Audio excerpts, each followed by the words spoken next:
આજે કોંગ્રેસે એક આંચકાજનક નિર્ણય કર્યો છે અમિત ચાવડાને પ્રમુખ બનાવીને.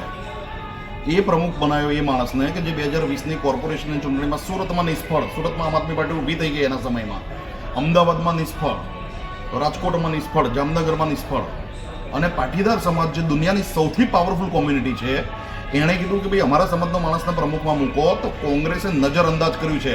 મારી પાટીદાર સમાજના જે નેતાઓ કોંગ્રેસમાં છે એને વિનંતી છે અને ચેતવણી પણ આપું છું, આપણે ફાતડા છીએ તો આ કોંગ્રેસમાં રહીશું, નીકળો, રાજીનામા આપો અને નીકળો બહાર. ફાતડા વિદ્યા કરવાની છે, નીકળો કોંગ્રેસમાંથી, રાજીનામા આપો. 2027માં કોંગ્રેસનો ઓલ આઉટ કરી દો. તમારી પાસે બે વિકલ્પ છે, આમ આદમી પાર્ટી અને ભાજપ, બંનેમાંથી જેમાં જવું એમાં જાઓ. કોંગ્રેસે માધવસિંહ સોલંકી વખતથી પટેલોને સાઇડલાઇન કર્યા છે અને એનું જ પરિણામ છે. અને ઓલ આઉટ ના થાય કોંગ્રેસ 2027માં તો મને ફોન કરજો, મને મળજો. 2027માં ઓલ આઉટ ના થાય તો